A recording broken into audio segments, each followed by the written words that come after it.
ওকে ভালোবাসি, আমার ভালোবাসার ও মূল্য দিয়েছে, কারণ আমি ওকে ভালোবাসি, ও আমাকে ভালোবাসে। হ্যাঁ, আমি আমার ভালোবাসাকে এনে দিয়েছি। হ্যাঁ, এবার এ আমাকে ভালোবাসে, আমি ওকে ভালোবাসি, ও একে ভালোবাসে, এ আমাকে ভালোবাসে, আমি ওকে ভালোবাসি, ও একে ভালোবাসে। अरे कहना क्या चाहते हो?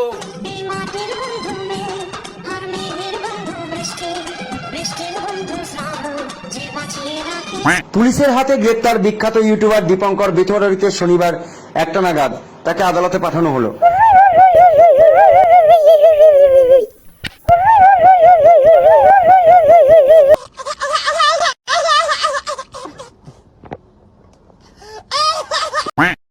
অবশেষে পরস্তির নিয়ে ফুর্তি করতে গিয়ে কেস খেলো দীপঙ্কর, সুমি ও তার সাথে কোয়েলও। পুলিশ কেন দীপঙ্কর, কোয়েল ও সুমিকে তুলে নিয়ে গেল এবং কোর্ট থেকে জামিন পাওয়ার পরে দীপঙ্কর ও সুমি কি বলছে সেইগুলো নিয়েই আজ চুলছেরা বিশ্লেষণ করব এবং হালকা করে ধুয়ে দেব। তো চুপচাপ করে খাটে বসে ধরে থাকো খাটের ডাব, কারণ আজ হালকা করে দেব ঠাপ। পুলিশের হাতে গ্রেপ্তার বিখ্যাত ইউটিউবার দীপঙ্কর বিথোরীতে শনিবার 1টা নাগাদ তাকে আদালতে পাঠানো হলো। দেখো বস, কত বড় নির্লজ্জ হলে এইভাবে দাঁত কেলাতে পারে। পুলিশ হাতে হাতকড়া পরিয়ে ধরে নিয়ে যাচ্ছে আর ও দাঁত কেলাচ্ছে। এর থেকে বোঝা যায় যে ও কত বড় নির্লজ্জ। আর এদের মান সম্মানের কোনো ভয় নেই। আর মান সম্মান থাকবেই কি করে? যে নিজের বউ থাকার সত্ত্বেও বন্ধুর বউকে নিয়ে পালিয়ে যায়, তার আবার মান সম্মান। পুলিশের হাতে গ্রেপ্তার বিখ্যাত ইউটিউবার দীপঙ্কর বিথোরীতে শনিবার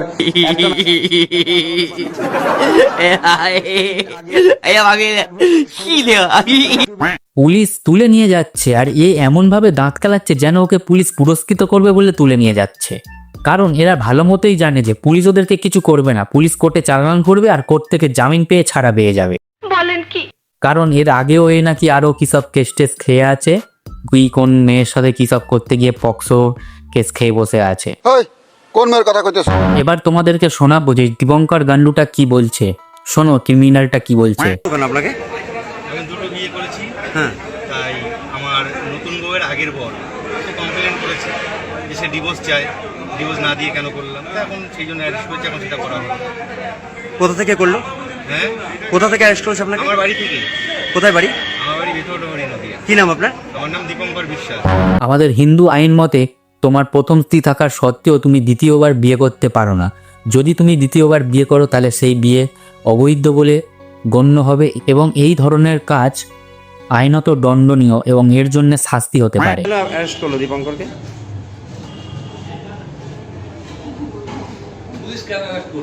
ওকে কেন অ্যারেস্ট করলো? আপনি তো সঙ্গে আছেন। মানে এদের মন মানসিকতা কোন পর্যায়ে চলে গেছে? কতটা নির্লজ্জ হলে এইভাবে হাসতে পারে? এমন ভাবে হাসছে যেন কিছুই হয়নি, বাপের বিয়েতে খেতে এইছে। পুলিশ আমাদেরকে বাড়ি থেকে তুলে নিয়ে গেছে, এটা সবাই জানো, কিন্তু কেন তুলে নিয়ে গেছে এটা জানার জন্য অনেকেই সত্যিটা জানার জন্য অনেকেই চেষ্টা করছো। বা পুলিশ যে এদেরকে বাড়ি থেকে তুলে নিয়ে গিয়েছে সেটা ভিডিও করে আবার গর্বের সাথে বলছে। মানে এদের লেভেলটা খালি দেখেছো একবার? মানে খারাপ কাজ করেও এদের মধ্যে এতটুকুও লজ্জাবোধ নেই। অ্যাডভোকেট যিনি দাবি করছে যে সে নাকি সমাজের জন্য ভালো কাজ করছে, তা সে নাকি আমাদের নামে অভিযোগ করেছে, সেই কারণে তুলে নিয়ে গেছে। তো দেখো একটা কথা বলি, কোন রকম ভাবেই ওটা না, মানে এগুলো সমাজের জন্য ভালো কাজ নয়, এগুলো হচ্ছে সমাজের মানুষকে বোকা বানিয়ে পয়সা ইনকাম করা বলে। পয়সা ইনকাম করা বলে। ও, এগুলো সমাজের জন্য ভালো কাজ না? তা তোরা যেগুলো করে বেড়াচ্ছিস সেগুলো বুঝি সমাজের খুব ভালো কাজ? সমাজের জন্য ভালো কাজ করছে, তা সে নাকি আমাদের নামে অভিযোগ করেছে, সেই কারণে তুলে নিয়ে গেছে। তো দেখো একটা কথা বলি, কোন রকম ভাবেই ওটা না, মানে এগুলো সমাজের জন্য ভালো কাজ নয়, এগুলো হচ্ছে সমাজের মানুষকে বোকা বানিয়ে পয়সা ইনকাম করা বলে। তা উনি নয় টাকা কামানোর জন্য তোদের নামে মামলা করেছে, সেটা মানছি, কিন্তু তোরা যে নোংরামি করে টাকা কামাচ্ছিস সেটার বেলা ঠিক আছে। ভিডিও দেখলাম ওনার, যে আমাদের কোনো বাজে ভিডিও উনি প্রুভ করতে পারেনি। আর কি করে পারবে? আমরা তো বাজে ভিডিও করি না, আমরা তো না খারাপ ড্রেস পরে ভিডিও করি না, বাজে ভাষায় ল্যাঙ্গুয়েজ ইউজ করি। উনি মানে এমন কোনো ব্যাপার না যে নোংরা ভিডিওর জন্য, মানে কোনো বাজে সিনের জন্য। তাইলে তোমরা এত মানুষ আমাদের ভিডিও দেখতা না কোনোদিন, কোনো মানুষ এত লাখ লাখ মানুষ, আজকে 50 লাখ মানুষ আমাকে ভালোবাসতো না। নিজের বর্তমান বউ বেঁচে থাকার সত্ত্বেও বন্ধুর বউকে নিয়ে পালিয়ে গিয়ে বিয়ে করে বহু বিবাহ প্রমোট করছিস, আবার বড় বড় কথা বলছিস যে আমরা কোনো রকম নোংরা ভিডিও করিনি।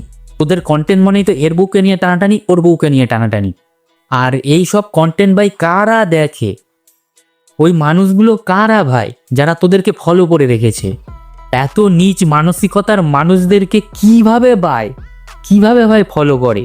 একটু তোমরা এত মানুষ আমাদের ভিডিও দেখতা না কোনোদিন, কোনো মানুষ এত লাখ লাখ মানুষ, আজকে 50 লাখ মানুষ আমাকে ভালোবাসতো না। হ্যাঁ, আমি তো সেটাই জানতে চাইছি, কারা ভাই এই লাখ লাখ মানুষগুলো? কারা তোমাদের এই চোদনামগুলো দেখে? আর তারা কি আদেও মানসিকভাবে স্থিতিশীল? সে কিন্তু আমাদের সোশ্যালের ব্যাপার নিয়ে কিন্তু আমাদের বিষয়ে কোনো কমপ্লেন করেনি, সে নিজে স্বীকার করলো।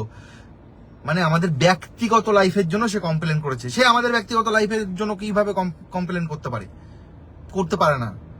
আর শোন রে গান্ডু, আজ তোকে ব্যক্তিগত জীবন ও সোশ্যাল জীবনে পার্থক্যটা বোঝাবো। হ্যাঁ, এটা অবশ্যই তোমার ব্যক্তিগত জীবনে তুমি কটা বিয়ে করবে না করবে সেটা তোমার একান্ত ব্যক্তিগত ব্যাপার, কিন্তু এই ব্যক্তিগত ব্যাপারটা তুমি যখন সোশ্যাল মিডিয়ায় সার্বজনীন করে দিচ্ছ তখন এটা কিন্তু তোমার আর ব্যক্তিগত ব্যাপারের মধ্যে সীমাবদ্ধ থাকছে না। ব্যক্তিগত ব্যাপার মনে যে ঘটনা বা কার্যক্রম ব্যক্তি টু ব্যক্তি ক্যারি করে এবং ব্যক্তি টু ব্যক্তির মধ্যেই সীমাবদ্ধ থাকে তাকেই আমরা সাধারণত ব্যক্তিগত ব্যাপার বলে থাকি। মানে আমাদের ব্যক্তিগত লাইফের জন্য সে কমপ্লেন করেছে। সে আমাদের ব্যক্তিগত লাইফের জন্য কিভাবে কমপ্লেন করতে পারে না।